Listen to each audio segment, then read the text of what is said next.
First of all, I would like to start by recognizing that we're on Sinike's land here.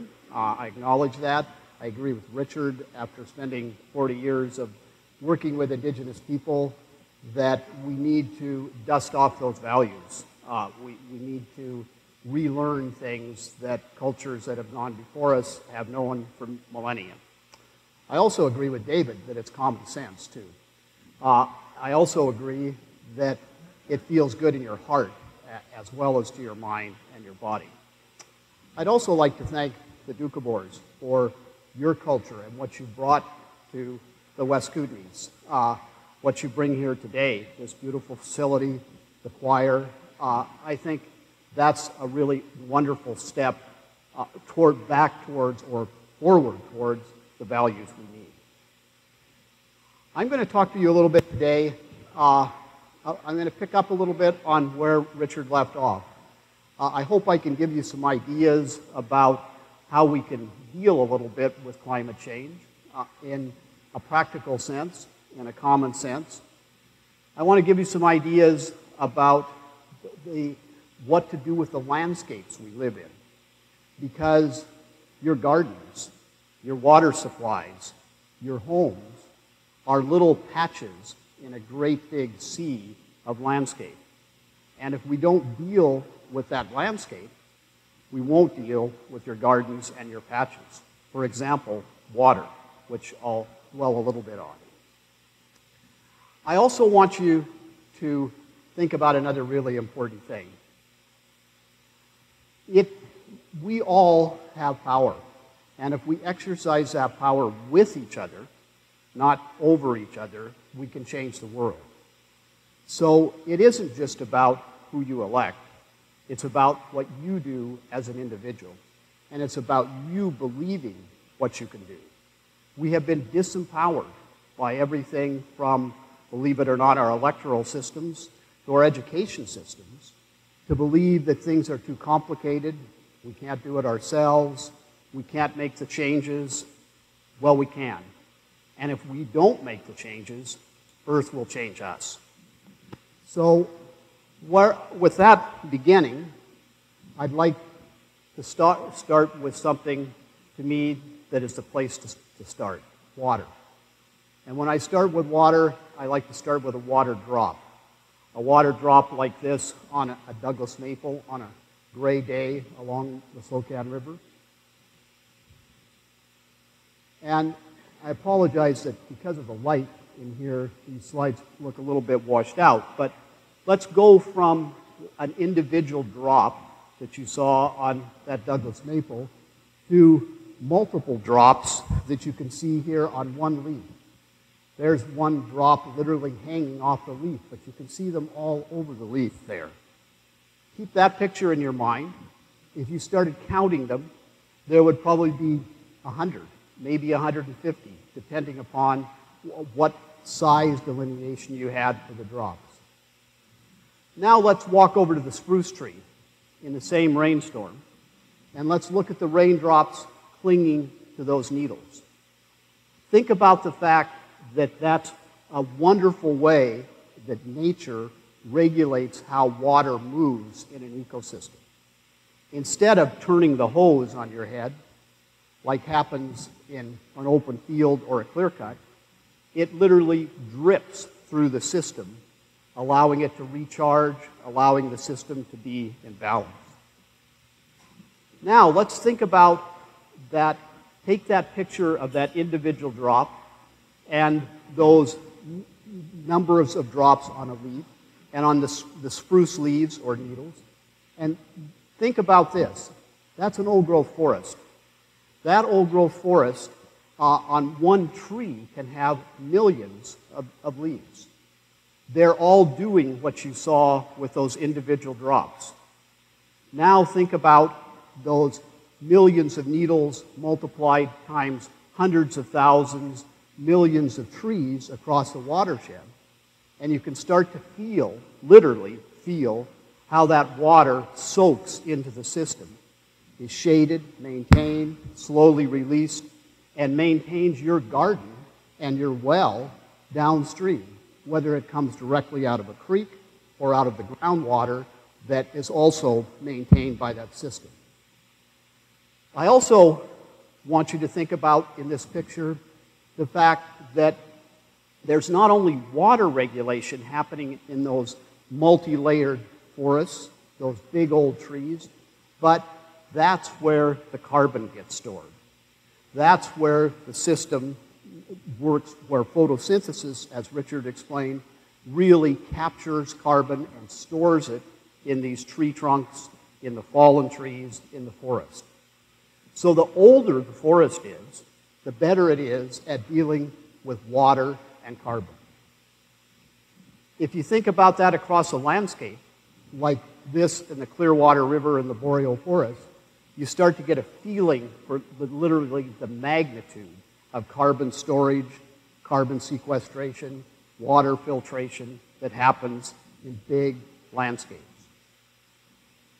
Now, that's a picture of about a 15-year-old clear cut. That clear cut is deemed by the timber industry and our government to be hydrologically greened up. There, instead of millions of needles or leaves on trees, there might be a few thousand. There is a complete disconnect between how our natural systems work, whether we talk about carbon and water, or whether we talk about soil and maintaining it, between how we use the land right currently now and how those ecosystems work naturally. We have to make a move back away from those assumptions of convenience that are there to facilitate the destruction of ecosystems, and we need to develop actual truths that are how ecosystems operate and base our laws and our policies and most importantly, our actions on that. This is some words from the Dalai Lama that I like. If humankind continues to approach its problem from the perspective of temporary expediency, future generations will face tremendous difficulties. An understatement, in my opinion, of the truth. So now I want to talk a little bit about ecosystems. As I said in the beginning, I kind of want to put a face on what we need to do outside of where we actually find ourselves in our homes and our gardens. So I'm going to talk about my favorite ecosystem, forests, but much of this applies to any ecosystem, a grassland, a marine ecosystem. Trees are the structural framework for a forest. You can't have a forest without trees, but you can't have trees without a forest. And a forest is full of many little things that you have to carefully look at, understand, and appreciate. And you have to understand also that even the best forest ecologists, the most knowledgeable forest scientists in the world, doesn't understand much about the purposes and the interconnectedness of that system. These systems are subtle. Look carefully in that picture, and you can see a couple of woodland caribou moving through an aspen coppice. I'd walked for probably a kilometer parallel with those caribou before I even realized they were there. That's how subtle that system can be. And water. Water is life. No more complicated than that. It's the energy in the system. It's there everywhere in the system. We're about 70% water, or we're not walking around. Every living being is that way. If we placed any priority that makes really good sense in how we manage forests, it would be to take care of the water quality, quantity, and timing of flow, to keep that in its natural state. That's, as a practitioner, how I evaluate my activities. The water quality, quantity, and timing of flow needs to be the same after I do something there as it was before. And not just immediately after, but 10 years, 20 years, 50 years after. So I mentioned changing values. I think that although Leopold addresses that well here in saying that a land ethic changes the role of Homo sapiens from conqueror of the land community to plain member and citizen of it. More common sense, more heart, more connecting heart to what we do. I'm just going to summarize really briefly a few things here from a book of many of the climate books that I've read that I really like. This is from David Orr's Confronting Climate Collapse, and it touches on the things that Richard summarized so well in his talk. We've already warmed the planet by about 0.8 degrees. As Richard explained, that's actually increased since this book was written by David Orr. We're committed to at least another half to 1 degrees of warming. So, as Richard explained, this is real. We need to make sure that we get that through our heads. We're not going back. It's too late to avoid trauma, but it's probably not too late to avoid global catastrophe. I think the big thing to know, too, is when people start talking about geoengineering bullets, when they start talking about quick fixes, when they start talking about just drive a hybrid car, no. Those things may have some role, but they aren't going to change it. So don't get caught in the myth that there is some silver bullet out there. There isn't. So we've got an emergency, and what I really want to leave with you about that is that it means we've got to use what I would call transformative or intuitive thinking. We have to trust our hearts because they don't lie. We have to trust our common sense, our intuition. We're the only animal that seems to want to put that aside because intuition and our heart, what our heart is telling us, were put there for a reason, simply called survival. We seem to be the only animal that want to ignore that message. Not a good step. So that's going to take a lot of cooperation. You know, nobody teaches cooperation. Schools don't teach cooperation. And because schools are the place that most of us have values reinforced, we have people coming into the world thinking where it's at is competition. Where it's at is winning, beating the other person. That isn't going to work for climate change. That isn't going to work for the emergency we find ourselves in. Glenn Dwyer wrote a really interesting book called Climate Wars. Glenn Dwyer, as probably most of you know, is a war historian. He explained very simply that when people are under stress, they don't cooperate, they fight. That's what causes wars. So if we don't want to have climate wars, as he suggested, we need to learn how very quickly to cooperate and take back the responsibilities that we've given away to government, at the ballot box, that we give away every day unknowingly when we say we can't do anything about this. So here's another thing that I reflected on in putting this talk together. I looked at the book that I wrote in 1991. That's more years ago than I'd like to remember sometimes. And in that book, here's a quote. To buffer the stressful effects of climate change, prudent forest management would call for longer rotation periods, that's how long you grow the trees before you cut them down, and large reserves of adaptable, diverse, old-growth forests, as well as major modifications to or elimination of current practices such as clear cutting. That was written a long time ago, and if I had to write it again, I'd probably just make it stronger. It also disappoints me when I look at my own profession to see how little change. In fact, if I was really honest with you, I'd say we've gotten worse since 1991, not better.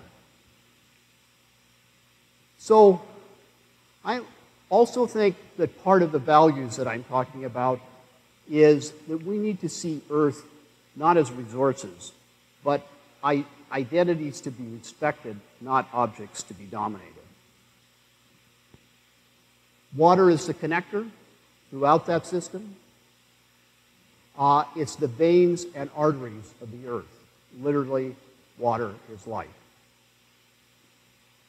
Now I want to talk a little bit about putting together some of the forest ecology that you need to have behind making a practical plan.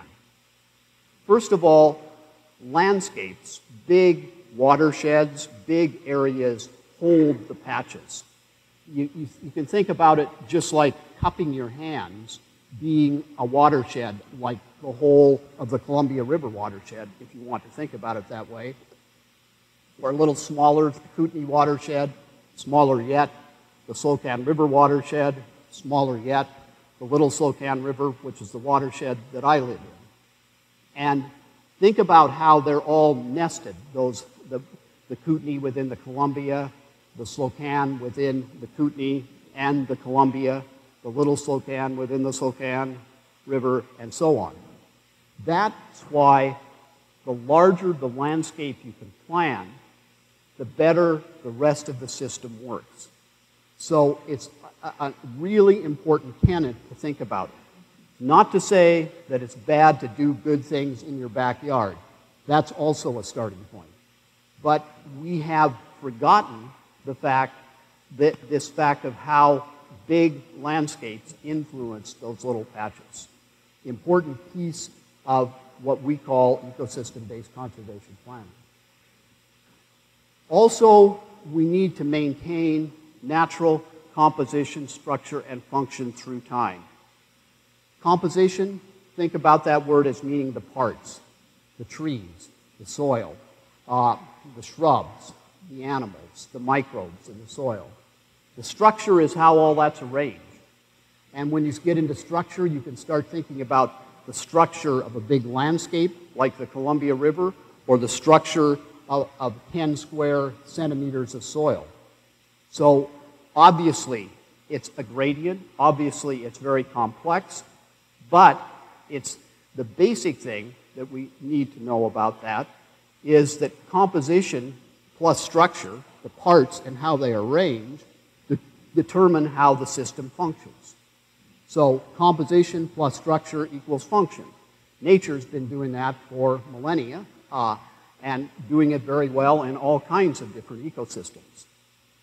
The thing to add to that is that if you lose the structure and you lose the composition, you lose the function. So every time you alter a forest, a grassland, a marine ecosystem, every time you alter the composition and structure, you lose the function in that system. You may not see it instantly, but it will eventually show up. And climate change is a really good example of how we have gone through an industrialized system across this planet for maybe 150 years, or maybe really 60 years intensely, and altered that so severely that we created that crisis. So what we're trying to do is to say that has to be respected, maintain that through time. Old is better, old and big is even better, old, big, and complex is best. We need to see old-growth forests as non-renewable resources, full stop. It's lunacy to keep cutting them, lunacy. And I can say that as a forester, I can say that as a forest ecologist, but I say it most importantly as a grandfather, because it doesn't work to do that. For the reasons you've heard, not just from me, but from Richard this morning. Now let's talk about dead trees for a minute. Dead trees are the foundation for future forests.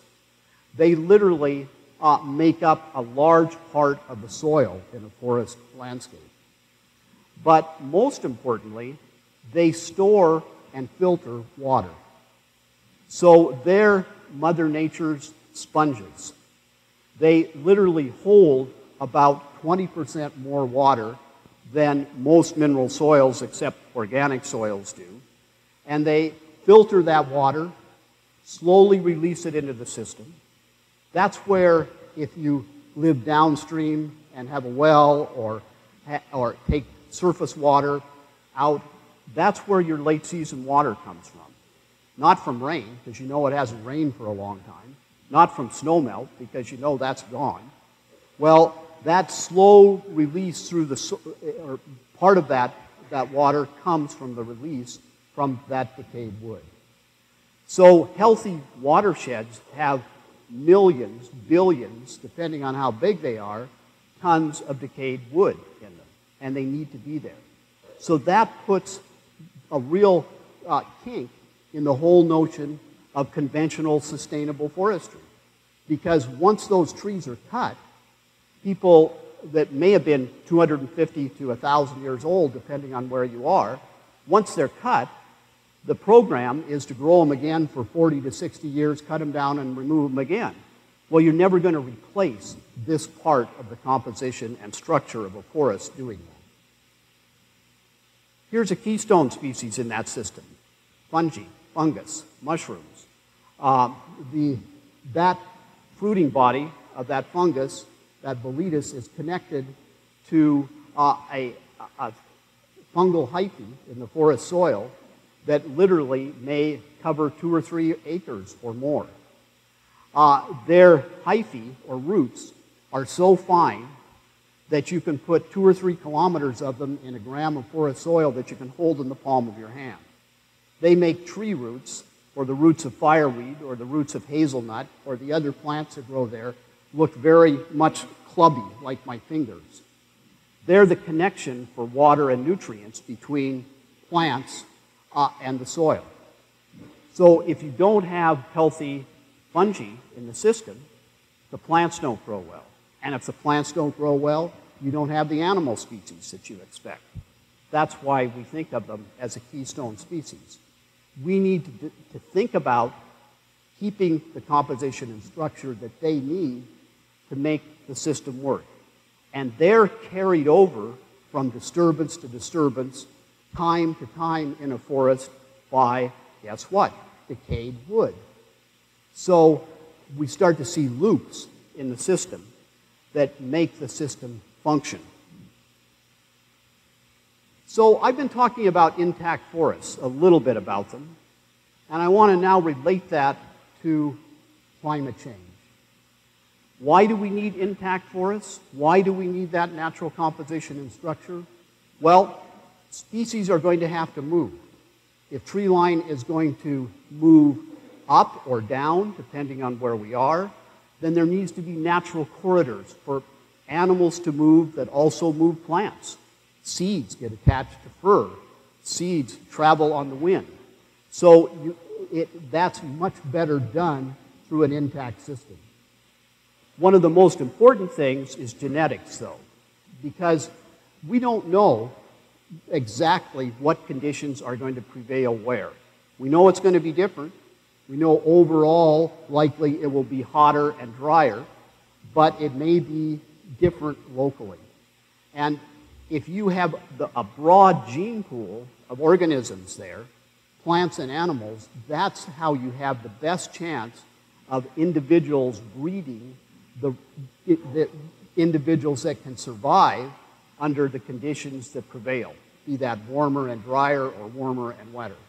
So we have put in place a really dangerous experiment across Canada and around the world in forestry because we've severely narrowed that gene pool, even eliminated, locally extirpated a lot of plants and animals that may be important to that system. So that's a really big reason why we need intact forests. Also, those forests are much better at a uniform storage of water, buffering things like extreme temperatures than a plantation is. They also, when you talk about the boreal forest, have the chance to delay the melting of permafrost by decades, maybe even more. Why is that important? Well, methane is a 20 to 80 times more powerful greenhouse gas than CO2. It's held in those organic soils, peat, peat bogs, and it's frozen there. A lot of that has to do, particularly where there's discontinuous permafrost, with tree cover that shades that. We're busily logging the boreal forest in Canada. The melting of permafrost is fueled by that, as well as the overall warming of the climate there. And when you start melting permafrost and release methane, it's a lot like you have a glass of soda or whatever your favorite drink is with some ice cubes in it. It's a warm, modest day in the summer. You look at it and it all looks fine. The ice cubes are there. You're happily drinking the drink. And a few minutes later, you look over and the ice cubes are starting to look a little rounded on the edges. And then you look over a few minutes later and they're gone. It's a geometric process of heat transfer there.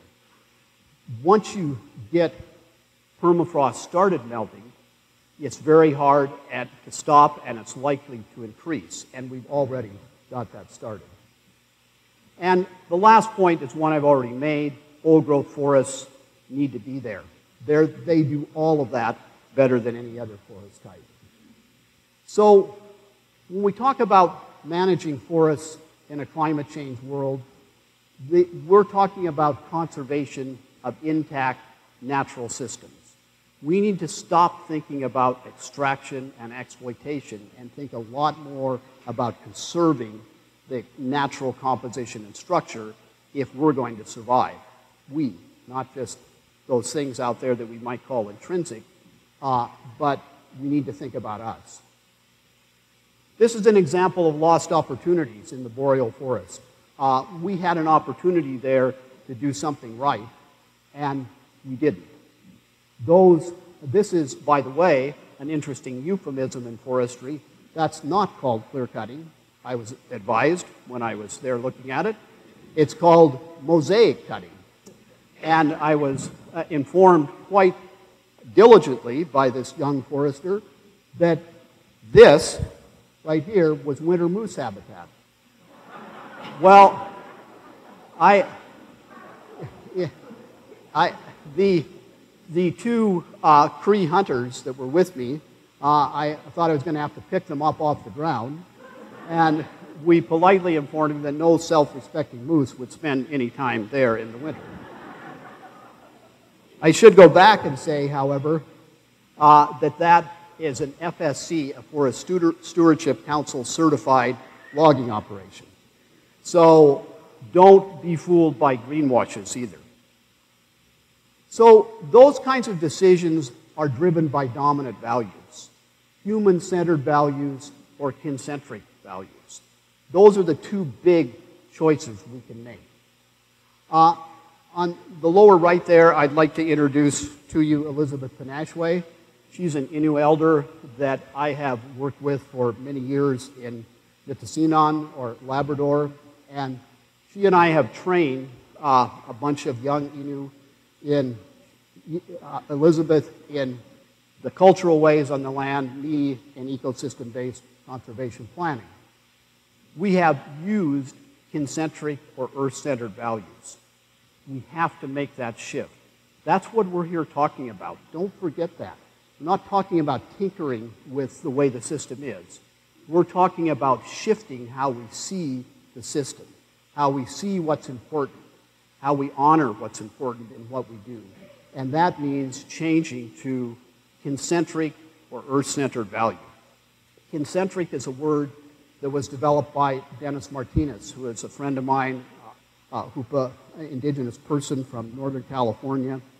He's the first one that I'm aware of that ever used that value, or that word. And it's basically saying, all my relations. When somebody says all my relations, that doesn't mean all my extended human relations. That means literally that I'm related to everything here and everything in this system. That's how we need to see the world. So based on that value system, we've worked for a couple of decades, I guess 3 decades now or more, to kind of put together a practical way of honoring that value system on the ground. If you think of a concentric value in a picture, ecosystem-based conservation planning honors this hierarchy. It's the foundation of the system. Economies are part of human cultures, and human cultures are part of ecosystems. If you say that backwards, if you take care of the ecosystem, you'll always have a healthy culture, and if you have a healthy culture, you always have a healthy economy. Economies simply are people relating to people, providing the goods and services we need. Underscore need. No more complex than that. The laws of supply and demand, all of the curves you see, all of the terms like externalities that can confuse you, all of those have a certain value, but most of them are assumptions of convenience. This is not about Sir Isaac Newton getting bumped on the head by an apple. You know, it's about assumptions that were made up to further the values, the interests of a few.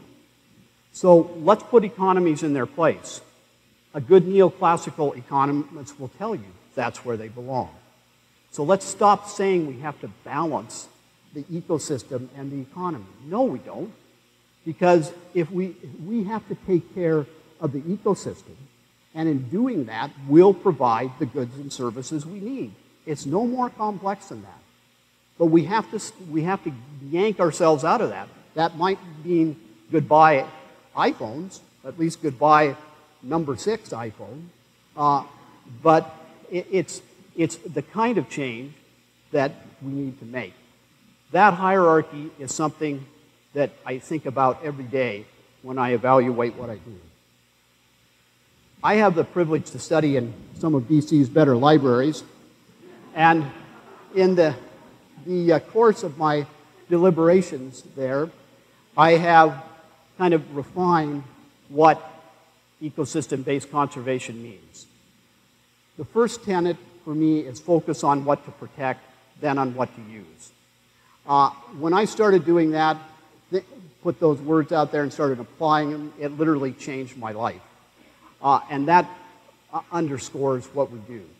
So focusing on what to protect, then on what to use, means maintaining whole natural systems from the scale of this darning needle on a bluebell to big landscapes. So that's that fully functioning systems across big landscapes through time, to go back a few steps here. These plans have ecological time frames. We're talking about 250, 500 years and beyond. We're talking about plans that people live through, generations of people live through, tweak, modify. Not a one-year profit and loss statement, not a 5-year logging plan, but a forest plan, an ecosystem plan. That has to be part of that value system that we bring to the new world.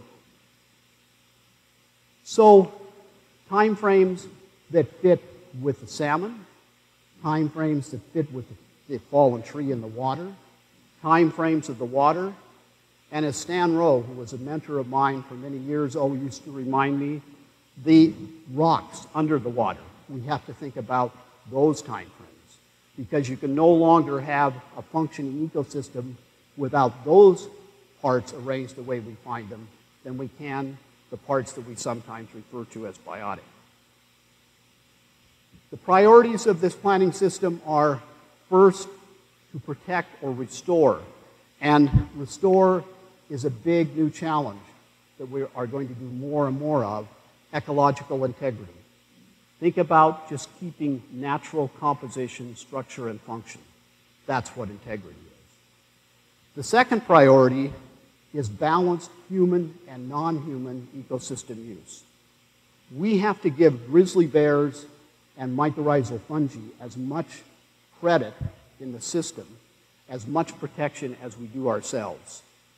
Even if we do that because it's a self-serving decision, even if we say to ourselves, we're going to protect the bears and the fungi because that protects us, that's okay, but we've got to do it. We have to stop thinking that's a fringe benefit. It's not. It's a necessity. We can prove that over and over again ecologically. We also have to operate within ecological limits. All ecological limits is a practical application really of the precautionary principle. If you don't know what you're doing, don't do it. That's fairly common sense, isn't it? So, and if you say that, prove that to me, that if you say to a logging company or an oil company, they want to dig a hole in a key part of your watershed or cut down an old-growth forest, it's not your job to prove to them that that's a problem. It's their job to prove to you that it's safe. And that doesn't get done. We're letting that slide. And individual communities can't stand up and say no to that. Some examples of ecologically limited ecosystems: shallow soils.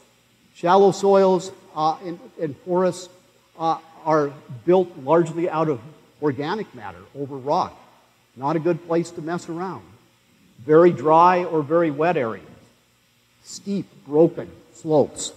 This is an example in a boreal system of shallow to bedrock soils and steep, broken, sharp little slopes in one small area. Snow-dominated ecosystems, which are going to become more scarce. Unique and rare habitats that don't occur very often across the landscape. The last big area or large areas of large old spruce trees, those are unique habitats. Threatened and endangered species. So another key part of this, as well as ecological limits, is defining networks of cultural and ecological reserves. These are places where we carry out limited use, definitely not industrial use. We start at big landscape levels and go down to patches. Here's an example of an actual plan that we made in Nitassinan, or Labrador, with the Innu. We started out with a very unecological boundary called Forest Management District 19, but that was what was on the table for the Innu at that time.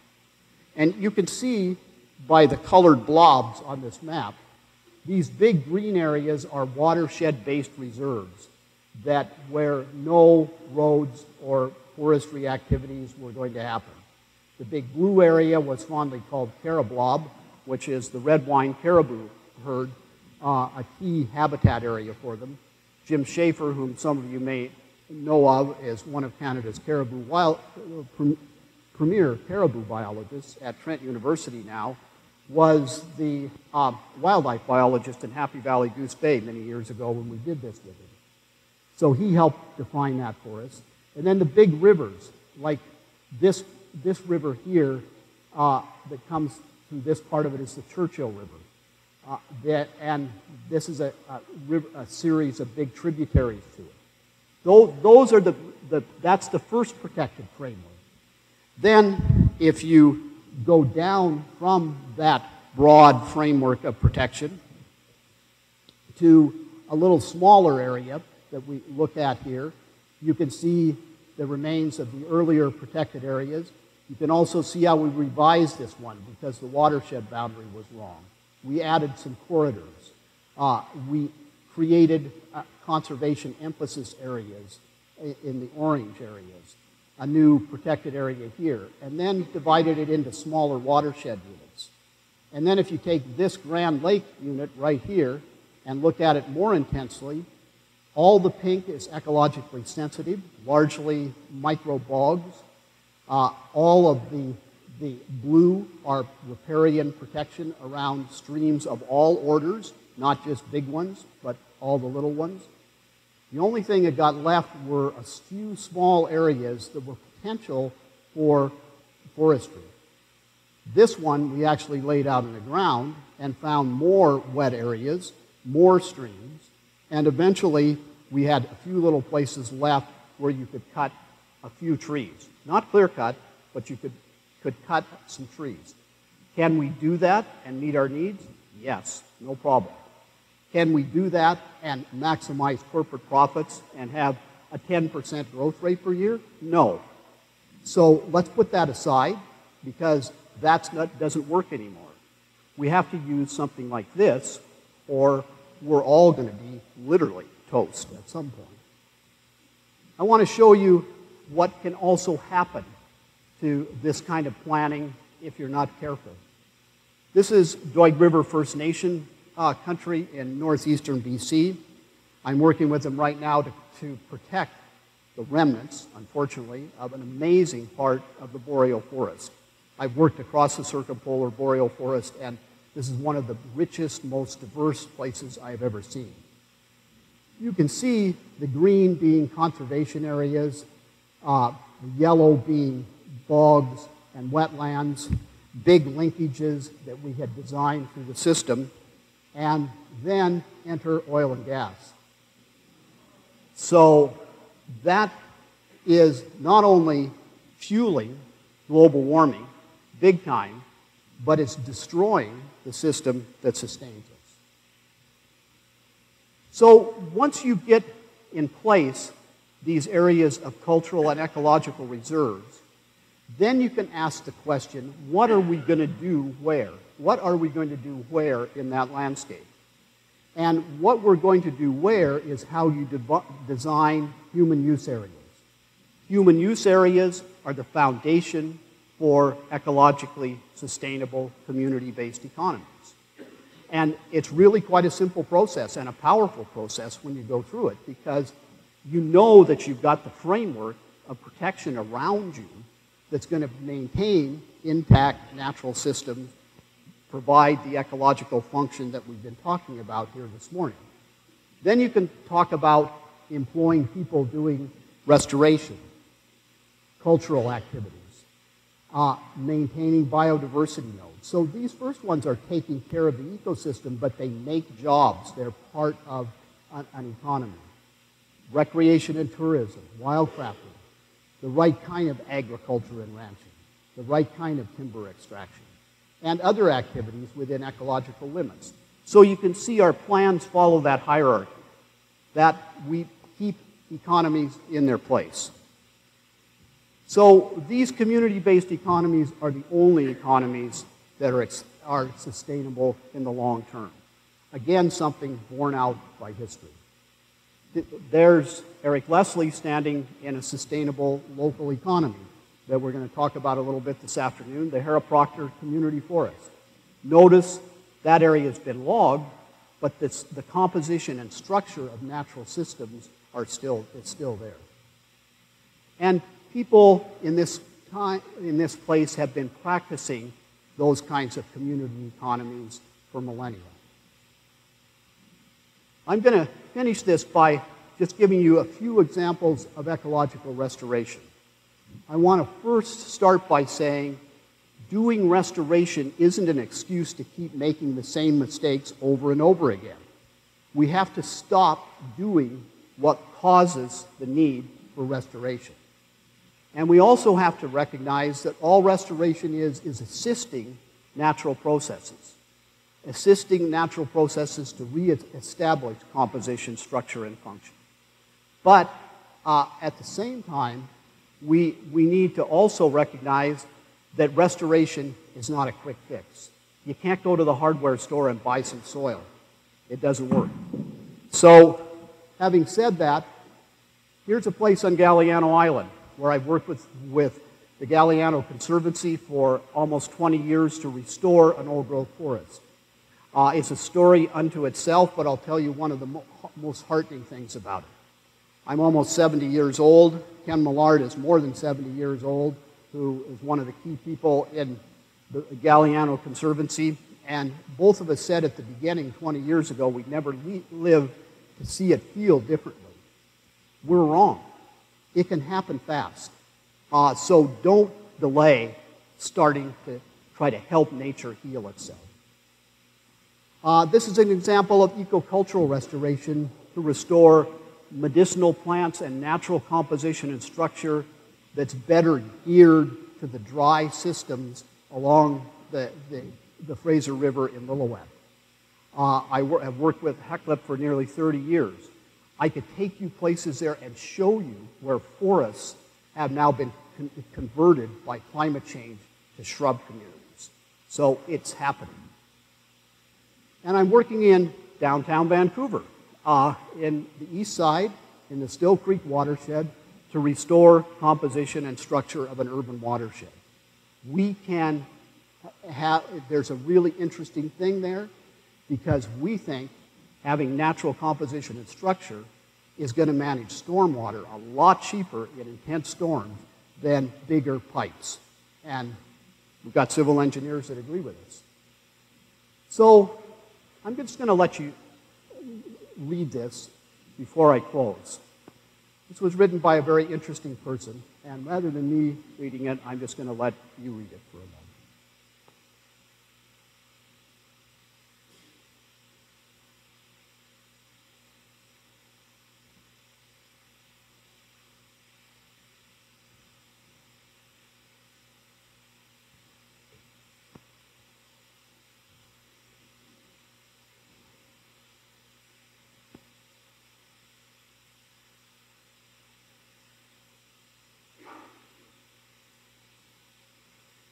So Harold Johnson is who he says at the bottom, a lawyer, a fisherman, a trapper, a Cree person.